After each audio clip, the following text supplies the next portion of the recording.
This is a pre-trip on 876. We're gonna start by lifting up this hood. I already did the other side, so I'll show you this one. You just flip this latch, and then you pull it up a little bit, just so it doesn't catch. Up here, you're gonna find a handle. You may need a little leverage. You just pull on it, and it'll come right up. In here, you're gonna find a bunch of things, like your tire. Make sure you check your tread. This is kind of low. It should come halfway up your fingertip, give or take. Make sure you have air in your tires. They'll sound hollow when you kick it if you don't. Check your lug nuts. Make sure all of those are tight. Take a look behind the tire. Check your steering linkage. Make sure this is tight. All the rest of your steering linkages, make sure all of those are tight. Your shock, make sure you don't see any oil dripping down from there. And then look behind your tire for any axle seal leaks. Here's your fuse box cover. Make sure this thing's on there. You don't want any of your fuses corroding. Here's your brake reservoir. Make sure it's in between max and min. You're good there. Same thing with your coolant. Max and min should be in the middle, give or take. And here's your power steering. Once again, max and min. Inside there, that green belt, that's your serpentine belt. Make sure that's not worn, frayed, or damaged. Just above that is your oil dipstick. And right behind that, that black cap that's right there, that's how you fill your oil. That red dipstick right there is your transmission. That's when you check it, or that's what you check when it's on and running. And right here on the fender, on the inside of your hood, is all the instructions you need in case you have to refill anything. So, we'll move on to checking the oil. That's the first thing you check before anything else, because once again, that's what you check when the vehicle is off and, cold. If I can get this thing to stand up for me, that'd be great.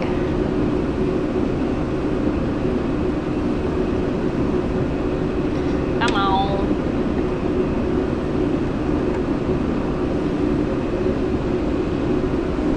Good enough.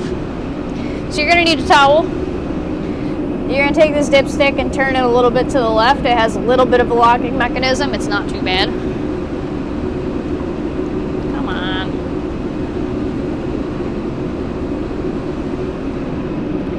Then you're going to pull on it a little. It'll come out. You wipe it off the first time. Stick it back in.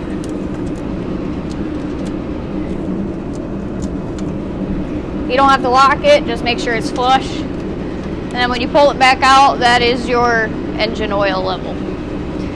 So right now it's right where you want it to be, in between that hash where it says full. It looks like they just recently changed this oil. If any of you know anything about diesels, you know that by now it should be black, really black oil. So that's good. And then right behind it is the transmission fluid. That you'll check when the vehicle is on and running. You won't be able to hear me because of that big fan. So I'm going to check it right now. It might be hot in the hot section because I just pulled it inside. But I'll just show you where it's supposed to be regardless.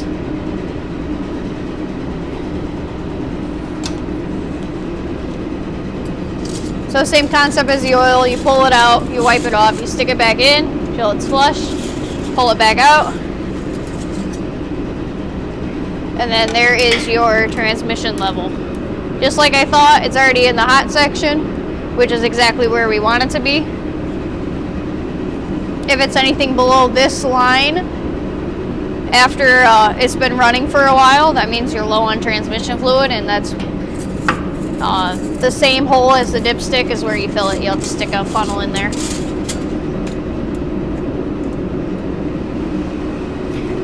If we come around to the other side, you're going to see some more fun stuff.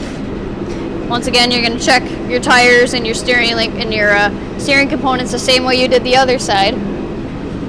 Here's your washer fluid. Make sure that's topped off. That's actually a violation if it's not working or empty. Once again, you can see your serpentine belt a little better. And I believe that is all for inside of the engine bay. If you come down this way, you're going to find a diesel tank. Diesel, not gas. Make sure your diesel cap is on and tethered and tight. That's good. Since we're going by it, I'm just going to shut the hood. Try not to slam these things down, be nice to them. And on the other side, your driver's side, you'll find another diesel tank. This thing has 2 diesel tanks, don't forget. So if you only fill one and you see it's half full, that's why. Once again, make sure it's on and tethered and tight, and you'll be good to go. In the back of your cab, right on the front of the bed, on the driver's side, you'll find your fire extinguisher. Make sure that yellow needle is in the green and this pin is in the handle. That ensures this thing is ready to go. In your back seat, on the driver's side, you'll also find your triangles and your tire iron. That's a good thing to check your lug nuts with. If you come inside the truck, you should find your driver's log somewhere in the driver's seat or around it or in the cab somewhere. Your keys normally aren't just sitting in the ignition like that. I just pulled this truck in. We're trying to keep all the keys when we're not using them in their job box so they don't get locked in the truck.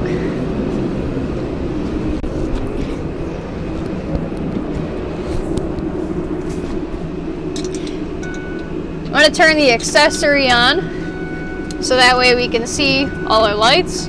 Once again, this is the part where you start your vehicle and you check all your gauges.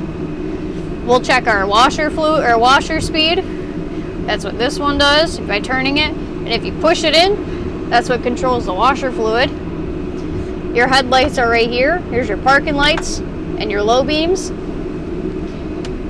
Pushing this stick away from you makes your high beams come on, and pulling it towards you turns your high beams off.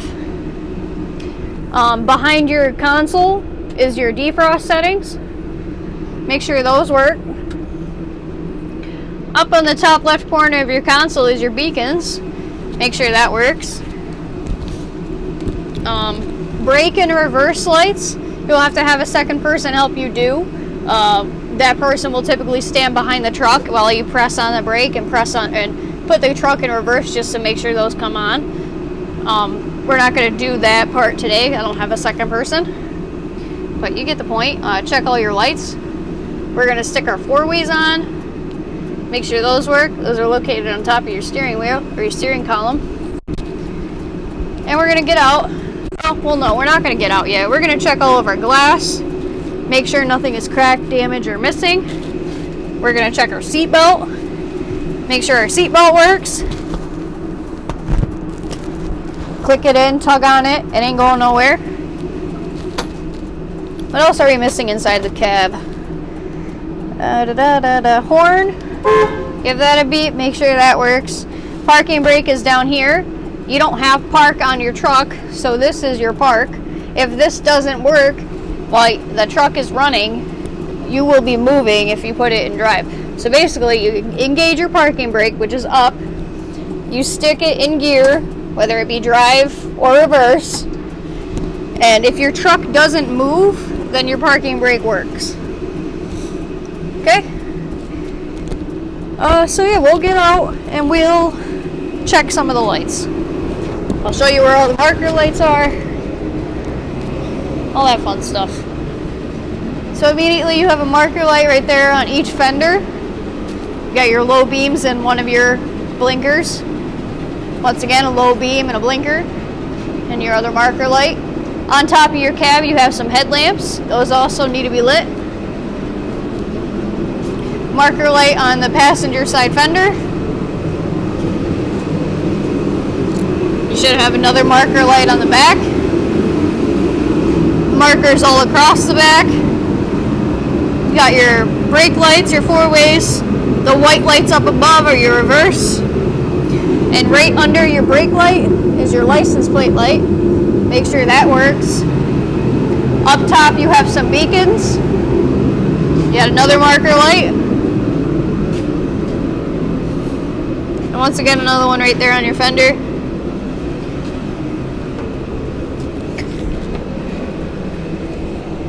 Let's take our 4-ways off. We're going to turn our high beams on. They're on. Okay. We're going to check our high beams. You'll know if they don't work if you don't see a headlight. The high beams are in the same part as the low beams, it's just a different bulb.